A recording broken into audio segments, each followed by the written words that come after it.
It's Travel Michigan. I'm Dave Lorenz, along with Michelle Grinnell. And Michelle, each and every week we talk about various places all throughout the state. Many of them are beautiful for so many reasons.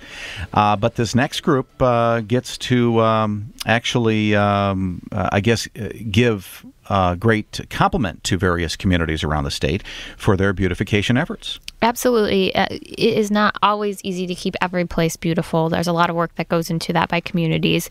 And Keep Michigan Beautiful is a great organization that recognizes those efforts. And we are talking with Pat Deck, who is a past president and current director at Keep Michigan Beautiful.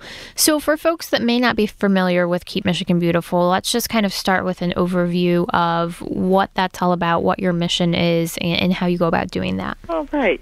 Well, we're a volunteer-driven nonprofit organization that has been in service to Michigan for the past 52 years. That's quite a remarkable accomplishment. Our mission is that of beautification and anti-littering, and we're also affiliated with Keep America Beautiful.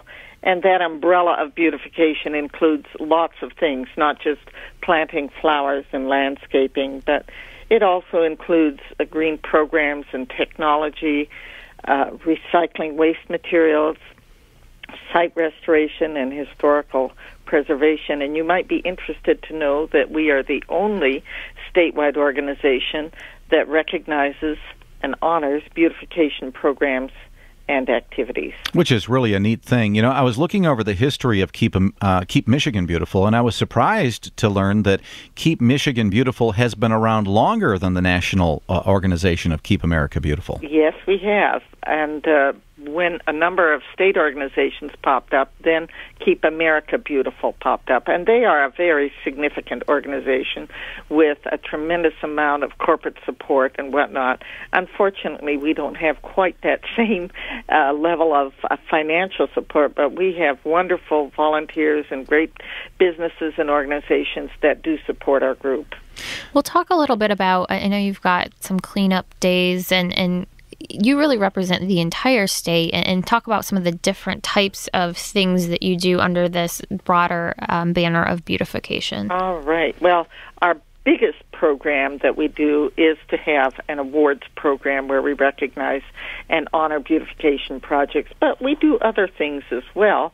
One of those is what we're entering into right now, which is the Michigan Cleanup Days. We have always had the support of the state in recognizing April and May as a 2-month period of cleanup, and at this time we are encouraging and trying to inspire communities to get involved in cleanup projects. And after a winter like we've had, there's lots of work to be done. There really is. Things seem to gather up after a long winter, especially along the sides of the roads. Actually, our office, our little Travel Michigan office, is going to be cleaning up a section of roadway this year. So we're really excited about that ourselves. Great.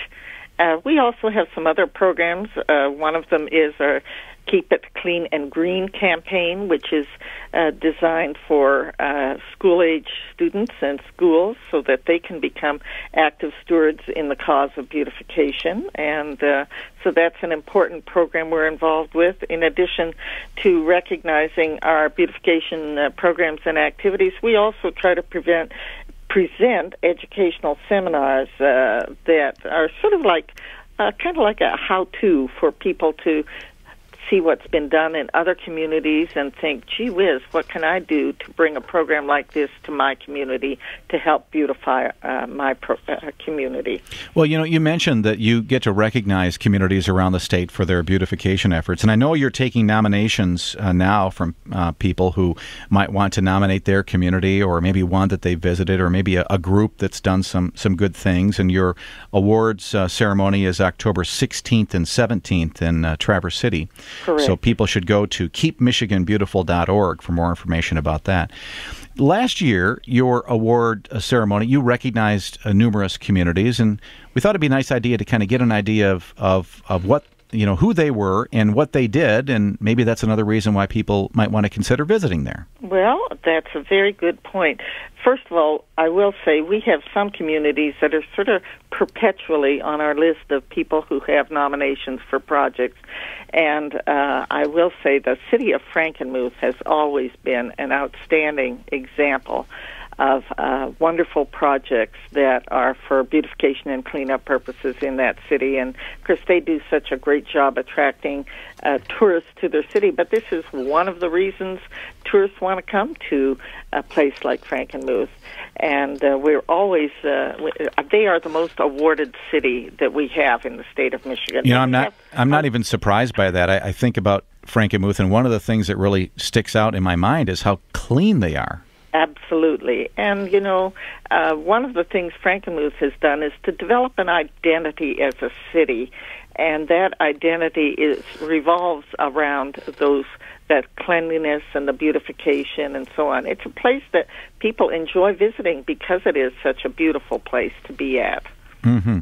So in your last fall ceremony, did you recognize any communities that kind of stand out that we should take note of? Well, we've had several recognitions recently for the city of Rochester Hills, and lots of very lovely projects in Rochester Hills, including their Veterans Memorial enhancement and their roundabout design in the city. And in the past, we've also recognized the city of Rochester for their Christmas lights.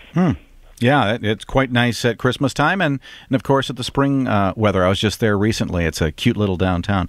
Who else do you recommend? Well, we've also recognized Traverse City for a variety of projects, the city of Farmington and Grosse Ile. In Farmington, we recognized recently their community living centers, which were established on a nature trail on neglected land in the campus of 3 of their 12 group homes for developmentally disabled adults. Anything in the UP that kind of sticks out to you? Well, we do. We've had several projects in the Upper Peninsula, but it's always tougher to get nominations from way up there. And we had, I remember, a roundabout design, if I recall, that was awarded several years ago. But we've had some other projects up there as well, including the city of Sault Ste. Marie. We've had projects. And they've done some great jobs kind of cleaning up that whole locks area for the visitors. Absolutely. And I think that was just a Yooper call to action. Yeah, was it? Yeah, it's true. You're right, kind of reminding everybody to get their nominations in. And we will remind everybody, Pat, that people can nominate projects and that your awards ceremony is October 16th and 17th up in Traverse City. So if you'd like information on nominations or just simply on learning more about Keep Michigan Beautiful, go to this website. It's keepmichiganbeautiful.org, and you'll get all that information. Pat, thank you so much for joining us today. Pat Deck, Director, past president of Keep Michigan Beautiful, one of those groups we can all be proud of for all that they do and all that they do to recognize communities who do things as well. I want to thank them for being with us today. As you kind of consider your spring trips throughout Michigan, you might be looking for really beautiful places to visit. You might be looking for unique museums or destinations to check into right now as we kind of transition into that fully warm weather period. A great source for information for traveling all throughout the state of Michigan is Michigan.org. We're really proud of the website. It's been the #1 state travel website in the country for 7 years in a row. Pretty phenomenal if you think about it, that Michigan.org has been #1 for so long. But there's a big reason, and it's really about all that content that you can find. Whether you're looking for information about a community or whether you're into certain types of events like biking or hiking or fishing or whatever it might be, you can actually search by category of activity. Let's say you want to learn more about fishing. You just go to Michigan.org. One of the ways you can do that is you can do a search in the search toolbox for fishing, or maybe for hiking or whatever it is. It's really easy to get that information. So there's all that information, thousands and thousands of pieces of information there. Recommend you check that out today. You're going to get all the information you need for your next trip around Michigan. That is Michigan.org. Our last guest talked about Frankenmuth being such a beautiful town. We're going to learn out more about that next here on Travel Michigan, where your trip begins at Michigan.org.